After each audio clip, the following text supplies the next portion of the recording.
اعوذ باللہ من الشیطان الرجیم بسم اللہ الرحمن الرحیم اعوذ باللہ من الشیطان الرجیم بسم اللہ الرحمن الرحیم رب اشرح لی صدری ویسر لی امری واحلل عقدۃ من لسانی یفقہوا قولی واجعل لی وزیرا من اہلی رب زدنی علما آمین۔ آج 8 جنوری 2022 ہے اور اللہ کی توفیق سے ہم اپنا 15 روزہ درس شروع کرتے ہیں۔ وہ الحمدللہ اپنے وقت مقررہ پر ہی شروع کر رہے ہیں اللہ کی توفیق سے۔ سورہ آل عمران ہماری چل رہی ہے، آیت نمبر 171 تک ہم پڑھ چکے ہیں۔ آج انشاءاللہ ہم آیت نمبر 172 سے شروع کریں گے۔ اعوذ باللہ من الشیطان الرجیم بسم اللہ الرحمن الرحیم۔ الذین استجابوا للہ والرسول من بعد ما اصابهم القرح، کہ وہ لوگ جنہوں نے اللہ اور اس کے رسول کی دعوت کو قبول کیا بعد اس کے کہ ان کو تکلیف پہنچ چکی تھی، زخم کھا چکے تھے، یعنی کہ وہ جنگ کے بعد کی بات بتائی جا رہی ہے کہ دوسری جنگ میں جب کہ مسلمانوں کو ایک قسم کی شکست ہوئی، تھوڑا نقصان پہنچا، اس کے باوجود بھی جن لوگوں نے اللہ اور اس کے رسول کی دعوت کو پھر بھی قبول کیا، ان کے ساتھ ہی رہے۔ للذین احسنوا منہم، جنہوں نے احسان کا یعنی کہ راستہ اختیار کیا، یعنی کہ بڑھ کے آئے، کو پیچھے نہیں ہٹے، مزید آگے بڑھ کر ہی آگے آئے، واتقوا، تقوی اختیار کیا، اجر عظیم، کے لیے بہت بڑا اجر ہے۔ یعنی کہ اللہ تعالیٰ نے تعریف کی ان لوگوں کی کہ جو زخم بھی کھائے، نقصان بھی اٹھائے، لیکن اس کے باوجود بھی پیچھے نہیں ہٹے، اللہ کے اور اس کے رسول کی بات کو پھر بھی قبول کیا، دعوت کو قبول کیا، اور فرمایا کہ ان کے لیے بہت بڑا اجر ہے۔ الذین قال لهم الناس، یہ وہ لوگ جن کو لوگوں نے کہا، لوگوں نے ان کے بارے میں، ان الناس قد جمعوا لکم، لوگ تو تمہارے خلاف جمع ہو رہے ہیں، فخشوہم، تو ان سے ڈرو۔ یعنی کہ اس کے بعد جو اگلی تیسری جنگ جو آئی تھی، جنگ عذاب جو تھی، اس میں تو سب کے سب یعنی کہ جمع ہو کے آئے تھے، پورے کافر جو تھے سب کے سب ایک جٹ بن کے آئے تھے، سب آپس میں جمع ہو گئے تھے۔ تو اس کا تذکرہ ہے کہ لوگ ان کو آ کے بتا رہے تھے وہ لوگ تمہارے خلاف اکٹھے ہو رہے ہیں، فخشوہم، ڈرو ان سے، فزادہم ایمانا، فزادہم ایمانا، تو ان کا ایمان اور بڑھ گیا یہ بات سن کے کہ کوئی مسئلہ نہیں، اللہ نے پہلے بھی ہمیں ترقی یعنی کہ فتح دی تھی ایک قسم کی، جو بظاہر ہمارے ہاتھ سے چلے بھی گئے تھے ان کو بھی اللہ نے وہ کامیابی دی جو کہ دنیا سے بھی اچھی کامیابی ملی، تو اس چیز سے وہ ڈرے نہیں کہ ہمارے خلاف تو سارے جمع ہو رہے ہیں، ان کا ایمان اور بڑھ گیا چیز کے اوپر، کوئی مسئلہ نہیں، اللہ تعالیٰ پھر ہم سے کام لے گا۔ وقال، انہوں نے کہا کہ حسبنا اللہ، اللہ ہمیں کافی ہے، ونعم الوکیل، اور وہ بہترین کارساز ہے۔ یہ یعنی کہ ان کے ایک ایمان کا یہاں پہ تذکرہ ہو رہا ہے کہ ان کا ایمان اتنا کامل تھا اللہ کے اوپر کہ انہوں نے یہ چیز سے ڈرنے کی ضرورت نہیں کہ ہم وہ سب کے سب جمع ہو کے آ گئے، ہمارا کیا بنے گا۔ یہ یعنی کہ مومن کے لیے ایک بہت بڑا سہارا ہوتا ہے کہ مومن کی دونوں طرف کامیابی ہے، دنیا میں بھی اگر وہ جیت گیا تب بھی وہ کامیاب ہے، اور اگر مارا بھی گیا وہ اس سے بھی بڑی کامیابی، تو اس کو ڈرنے کی بات ہی کوئی نہیں ہوتی۔ تو لوگوں نے یعنی کہ ڈرانے کی کوشش کی، بھائی ڈرو، سب کے سب جمع ہو کے آئے، تو بجائے ڈرنے کے ان کی ایمان میں اور اضافہ ہو گیا، کوئی مسئلہ نہیں، اللہ جو ہے وہی ہمیں کافی ہے، ہم جیت گئے تب بھی ہمارا فائدہ ہے، نہیں جیتیں گے تب بھی ہمارا فائدہ ہے، اور وہ بہترین کارساز ہے۔ فانقلبوا بنعمت من اللہ، تو اللہ کی نعمتوں کے ساتھ واپس پلٹے، یعنی کہ جب یہ معاملہ ختم ہوا، چاہے وہ اللہ کے پاس بھی گئے تب بھی وہ کامیابی پلٹے، لیکن دنیا میں بھی یعنی کہ وہ کامیابی، وہ جنگ ہوئی نہیں، اس قسم کی ہو گئی تھی کہ اللہ نے ویسی فتح دے دی تھی، تو وہ اللہ کی یعنی کہ نعمت کے ساتھ ہی واپس پلٹے، وہ فضل کے ساتھ، لم یسسہم سوء، کوئی برائی انہوں نے ان کو چھوا ہی نہیں، یعنی کہ ایسا اللہ تعالیٰ نے محفوظ کر لیا کہ ان کو بالکل کوئی نقصان ہوا ہی نہیں بالکل سرے سے۔ واتبعوا رضوان اللہ، اور انہوں نے اللہ کی رضامندی کی جو ہے وہ پیروی کی، جو یعنی کہ اللہ چاہ رہا تھا انہوں نے وہی کام کیا، اللہ نے جو تیاری کے لیے کہا تو وہ تیاری کرنے لگے، وہ نہیں ڈرے اس چیز سے کوئی آ رہا ہے یا نہیں آ رہا۔ واللہ ذو الفضل العظیم، اللہ تعالیٰ بڑے فضل کا مالک ہے۔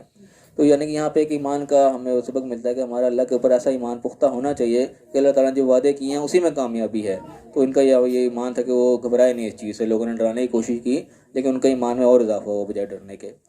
فرمایا کہ انما ذالکم الشیطان، یہ تو شیطان ہے، یخوف اولیاءہ، جو اپنے اولیاء سے، اپنے جو چیلے چانٹے ہیں، اپنے جو دوست یار ہیں، ان کے ذریعے تمہیں ڈرانے کی کوشش کرتا ہے۔ فلا تخافون، تم ان سے مت ڈرو، وخافون، تم مجھ سے ڈرو، ان کو تم مومن، اگر تم مومن ہو، یعنی کہ مومن کو اللہ سے ڈر ہونا چاہیے کہ اللہ کی نافرمانی نہ کہیں ہو جائے، لوگ ڈرا رہے ہیں اسے ڈرنے کی ضرورت نہیں ہے، اگر تم اللہ کے راستے پر ہو تو پھر کامیابی ہے۔ تو اللہ یہ کہہ رہا ہے کہ تمہیں ان سے ڈرنے کی ضرورت نہیں ہے جو تمہیں ڈرا رہے ہیں، یہ جھوٹا ڈرا ہوا ہے ان کا، تم مجھ سے ڈرو گے، میری نافرمانی نہ کہیں ہو جائے، میرے راستے سے نہ تم ہٹ جاؤ گے۔ اور فرمایا کہ ولا یحزنک الذین یسارعون فی الکفر، یہ جو لوگ کفر میں بڑی تیزی سے چاہ رہے ہیں، کہ کفر کے راستے پر وہ بڑے تیز ہیں، بڑے آگے نکلتے چلے جا رہے ہیں، یہ تمہیں غمناک نہ ہونا ان کی طرف سے، انہم لن یضروا اللہ شیئا، یہ اللہ کچھ بھی نہیں بگاڑ سکتے۔ یعنی کہ جو لوگ کفر پہ بھی ہیں اور اس کے باوجود وہ بڑے تیز نظر آ رہے ہیں، بڑے آگے نکل رہے ہیں اور کفر میں ہی یعنی کہ شدت اختیار کرتے چلے جا رہے ہیں، کہ اللہ کچھ نہیں بگاڑ سکتے، اللہ کا نہیں بگاڑ سکتے، مسئلہ کہ اللہ والوں کا بھی نہیں بگاڑ سکتے، جو اللہ کے راستے کے اوپر ہے اس کا بھی یہ کچھ نہیں بگاڑ سکیں گے۔ یرید اللہ،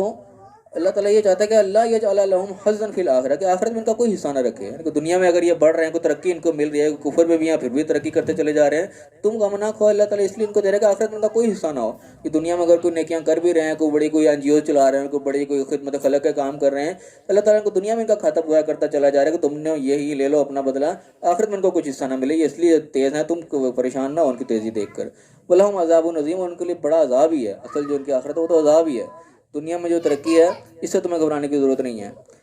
فرمایا ان الذین اشتروا الکفر بالایمان، جو لوگ ایمان کو چھوڑ کے کفر خریدتے ہیں، کہ ایمان کا راستہ چھوڑ کے کفر کے راستے پہ چل پڑتے ہیں، نہیں یضر اللہ شیئا، وہ اللہ کو کچھ نہیں بگاڑتے، وہ نقصان اپنا ہی کرتے ہیں، اللہ کے راستے پہ نہیں چلیں گے تو اللہ کا کوئی نقصان نہیں ہے، جو اللہ کا راستہ ہے وہ اپنی جگہ حق پہ ہی ہے، جو اس کے اوپر رہے گا وہ اس سے کوئی نقصان نہیں ہوگا، وَلَهُمْ عَذَابٌ عَلِيمٌ، ایسے لوگوں کے لیے دردناک عذاب ہی ہے۔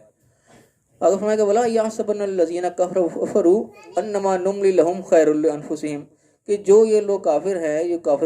کفر کے روش پہ چل رہے ہیں، اللہ کے باغی ہیں، اللہ کے حکمات نہیں مان رہے، وہ یہ نہ سمجھے کہ ان کو جو ہم نے مہلت دے رکھی ہے کہ ان کے لیے بہتر ہے، یعنی کہ اللہ تعالیٰ ان کو پکڑ کیوں نہیں لیتا کہ وہ نافرمانی کرے، اللہ کا حکم نہیں مارے، اللہ پکڑ لے، لیکن اللہ نے ڈھیل دے رکھی ہے تو وہ یہ نہ سمجھے کہ ہماری ڈھیل جو کہ ہمارے لیے بڑی بہتر ہے۔ انما نملی لہم لیزدادوا اثما، ہم تو ان کو اس لیے ڈھیل دے رہے ہیں کہ اور زیادہ گناہ میں پڑ جائیں، کر لیں جو کچھ کرنا ہے، اللہ نے ڈھیل کھلی چھٹی دے دی، یعنی کہ لوگوں کا حق بھی مار رہے ہیں، لوگ چیزوں میں قبضہ بھی کر رہے ہیں، رشوت خوری بھی کر رہے ہیں، سارے الگ نافرمانی کام کرنے میں لگے ہوئے ہیں، مسلمانوں میں ہوں جو غیر مسلم ہوں وہ تو الگ ہیں۔ تو اللہ تعالیٰ کہہ رہے جو ان کو مہلت ملی ہوئی نا، یہ نہ سمجھے کہ ہم بڑے خوش قسمت ہیں، بڑے ہمیں مہلت ملی، بڑی موجیں لگی ہوئی ہیں، اللہ نے مہلت اس لیے دے رکھی کہ ٹھیک ہے تم کر لو اور جتنا کچھ کرنا ہے، وَلَهُمْ عَذَابٌ مُهِينٌ، ان کے لیے رسوائی کا عذاب ہے، آخر میں ان کو رسوائی ملنی ہے، جو اللہ کی نافرمانی میں چل رہا ہے اس کے لیے کامیابی کوئی نہیں ہے۔ ما کان اللہ لیذر المؤمنین علی ما انتم علیہ، اللہ تعالیٰ ایسا نہیں ہے کہ مومنوں کو اسی حالت میں چھوڑ دے جن پہ تم ہو اس وقت، حتی یمیز الخبیث من الطیب، جب اس کے پاک و ناپاک سے الگ نہ کر دے، یعنی مومنوں کے اوپر جو مشکل وقت چل رہا ہے، کوئی جو بھی امتحانات کے وقت گزرے پہلے بھی سخت، تو اللہ نے کہا کہ ایسا نہیں کہ اللہ تم اسی حال میں چھوڑ دے گا، یہ امتحانات کے وقت اس لیے ہوتے ہیں تاکہ پاک اور ناپاک کا فرق پتہ لگ جائے، یعنی کہ اپنے پرائے کا پتہ ہی جب لگتا ہے جب برا وقت آتا ہے، اچھے وقت میں تو سارے ساتھ ہی ہوتے ہیں، لیکن یہ لگتا ہے سخت وقت آتا ہے، یہ اللہ نے بتایا کہ اللہ تمہیں اس حالت میں نہیں رکھے گا، یہ اس لیے ہے کہ چھانٹی ہو جائے کون اپنایا کون پرایا، ناپاک اور پاک الگ الگ ہو جائے۔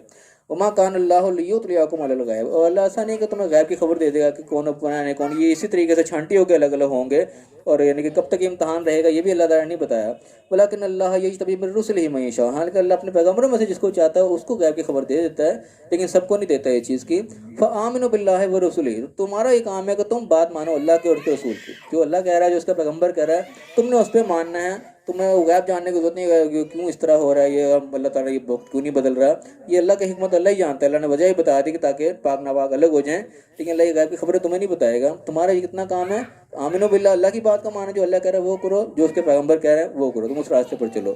وَإِن تُؤْمِنُوا، اگر تم ایمان لاؤ گے بات کو مانتے رہو گے، وَتَتَّقُوا، تقویٰ اختیار کیے رکھو گے، بچ بچا کے چلتے رہو گے، فَلَكُمْ أَجْرٌ عَظِيمٌ، تو اجر عظیم تمہارے لیے، اصل کامیابی تمہارے لیے ہی ہے۔ پھر جن کے تاریخ اس چیز کی گواہ ہے کہ جب مسلمان چلے ہیں اس راستے کے اوپر چلے ہیں، چاہے کٹھن وقت آیا، سختیاں ہیں، جو بھی ہیں، لیکن اصل جو بڑا بدلا ہے وہ مسلمانوں کو ہی ملا، دنیا میں بھی ملا، دنیا میں بھی آنے کے اس وقت کی سپر پاوروں کو شکست دی، مسلمان چھائے پوری دنیا میں چھائے، تو دنیا میں بھی اللہ نے اجر عظیم انہیں کو دیا،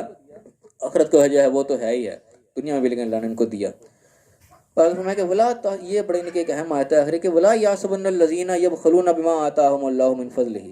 کہ جو کچھ اللہ تعالیٰ نے ان کو اپنے فضل سے دیا ہے تو وہ لوگ جو اس معاملے میں بخل کرتے ہیں وہ یہ نہ سمجھے کہ ہوا خیر لہم، ان کے لیے بہتر ہے، یہاں اللہ تعالیٰ نے کہ بخل ہر قسم کا مال میں بھی ہو سکتا ہے، یہ علم میں بھی ہو سکتا ہے، کسی ہنر میں بھی ہو سکتا ہے، عام طور پہ یعنی کہ انسان کی خصلت ہے، جس کے پاس مال ہوگا وہ اس میں بخل کرے گا، یہ خرچ نہ کرو، جس کے پاس کوئی علم ہوگا وہ اس کو پوری طریقے سے آگے ٹرانسفر نہیں کرتا، وہ چھپا کے رہتا ہے، میں نے بڑی محنت کی ہے، بڑی میں نے جوتیاں گھسائی ہیں، میں ایسے کیوں بتا دوں۔ کسی کے ہاتھ میں کوئی ہنر ہوتا ہے وہ جلدی کسی کو دینا نہیں چاہتا کہ میں اپنے ہاتھ کاٹ کے کسی کو دے دوں، یہ وہ چیزیں ہیں کہ اللہ تعالیٰ کی طرف سے ملی ہوتی ہیں، لیکن انسان اس میں بخل کرتا ہے۔ تو اللہ نے کہا کہ جو لوگ بخل کرتے ہیں اس چیز میں جو اللہ نے ان کو اپنے فضل سے دی ہے، وہ یہ نہ سمجھے کہ ان کے لیے بہتر ہے، کہ مال بچا بچا کر ان کے لیے بہتر ہوگا، یا اپنا کوئی علم بچا کر رکھ لیں گے ان کے لیے بہتر ہوگا، یا ہنر بچا دیں کسی کو نہیں دیں گے ان کے لیے بہتر ہوگا، نہیں ہوگا، بلکہ وہ شر لہم، ان کے لیے برا ہوگا۔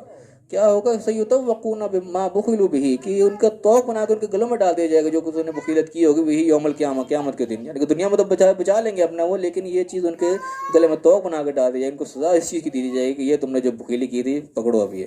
وللہ میراث السماوات والارض، زمین و آسمان کی میراث جو اللہ کی ہے، تم یعنی کہ بچا بھی لوگے تو کیا جو کہ تم آخر چلے جاؤ گے، یا تم کو ہمیشہ یہاں رہنا ہے، مال بچاؤ گے پھر بھی چلے جاؤ گے، ہنر بچا لو، علم بچا لو، جو کوئی بچا کے رکھ لو گے آخر چھوڑ کے جانا ہے، یہ میراث تو اللہ ہی کی ہے، زمین آسمان میں جو کچھ بھی ہے وارث تو اصل اللہ ہی ہے۔ واللہ بما تعملون خبیر، جو بھی کچھ تم عمل کر رہے ہو اللہ خوب اس سے خبردار ہے کہ تم کیا کر رہے ہو، کہاں تم بخیلی کر رہے ہو اور کہاں تم نہیں کر رہے۔ یہ یعنی کہ قرآن پاک میں یہاں فی الحال ہمارا رکوع ختم ہوتا ہے۔ یہ خرچ کی چیز ہے نا، چاہے مال کا ہو، چاہے وہ کوئی ہنر کا ہو، کسی چیز کا، جو بھی اللہ نے چیزیں دی ہیں ان کو خرچ کرنے پر اللہ تعالیٰ نے بڑی بڑی یعنی کہ خوشخبریاں بھی دی ہیں۔ 700 گنا تک کی خوشخبری دی ہے کہ 1 روپیہ دو گے تو 700 ہو جائے گا۔ یعنی کہ اتنا پروفٹ کسی دنیا کے کام میں کم از کم میں نہیں جانتا کہ جہاں بندہ 1 روپے کی چیز لائے 700 کی بیچ دے، 10 روپے کی لائے تو 7,000 کی بک جائے۔ اتنا پروفٹ اللہ تعالیٰ نے قرآن میں بتایا کہ تمہیں ملے گا۔ اور جہاں اس کے اپوزٹ چیز ہے بخیلت ہے اور ان کی کنجوسی ہے، اس پہ اللہ تعالیٰ نے وعیدیں بڑی سخت سنائی ہیں۔ اس کے اوپر یعنی کہ عام طور پہ ہمارے ایمان کمزور ہوتے ہیں، اس چیز پہ ہم اس طریقے سے یقین نہیں کرتے، ہمارے اندر وہ جذبات نہیں پیدا ہوتے کہ جس طریقے سے اللہ نے کہا ہم اس طریقے سے خرچ کریں، آگے بانٹیں اس چیز کو،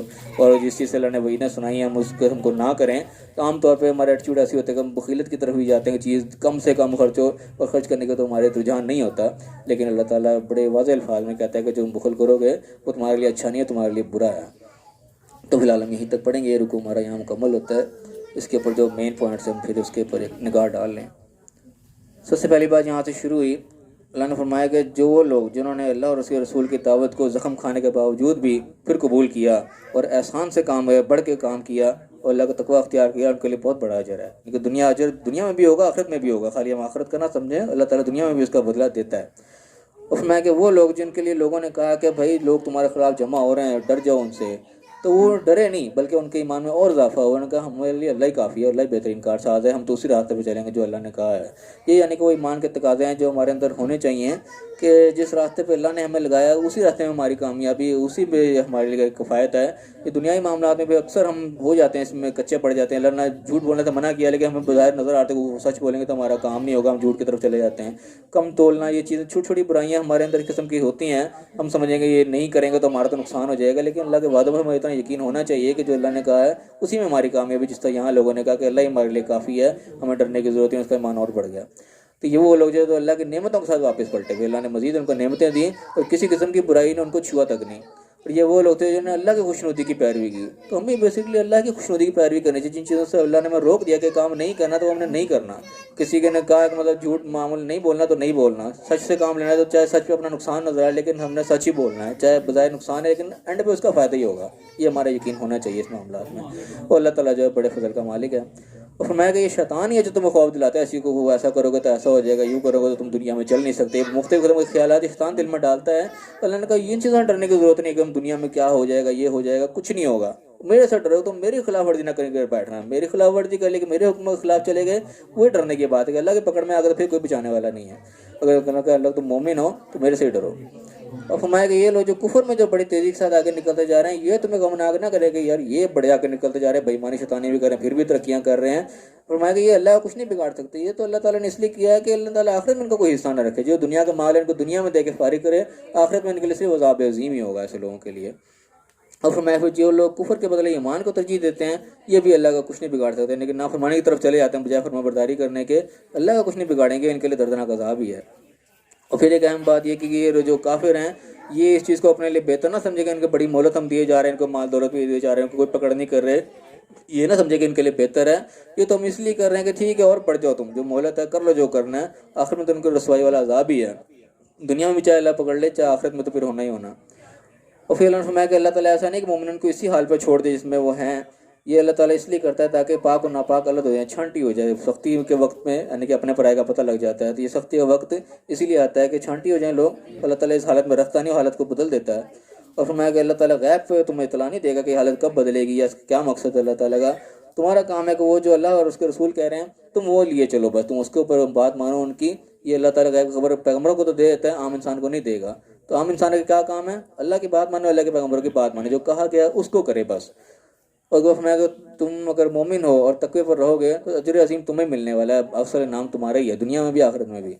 اور آخر میں اہم بات یہ کہ جو لوگ اللہ کے دیے ہوئے ایسے بخل کرتے ہیں، جو اللہ نے ان کو اپنے فضل سے دیا ہے اس میں جو بخیلی کرتے ہیں وہ یہ نہ سمجھے پھر ان کے لیے بہتر ہے، وہ ان کے لیے برا ہی ہے۔ یہ بخیلی جو ہوگی یہ توق بنا کے ان کے گلے میں ڈال دی جائے گی قیامت والے دن۔ اور زمین و آسمان کی جتنی میراث ہے تم جتنی بخیلت کر لو تمہارے ساتھ نہیں جانی، وہ میراث اللہ کی ہے، اور اللہ تعالیٰ جو بھی کچھ تم کر رہے ہو ان سب کاموں سے خبردار ہے۔ اللہ جو حق بات ہے میں صحیح سمجھنے کی، صحیح عمل کرنے کی توفیق عطا فرمائے، صحیح دوسروں تک پہنچانے کی توفیق عطا فرمائے۔ اس کے بارے میں جو کوئی نے سوال کرنا ہے وہ کر سکتا ہے۔ وآخر دعوانا الحمدللہ رب العالمین۔ یا اللہ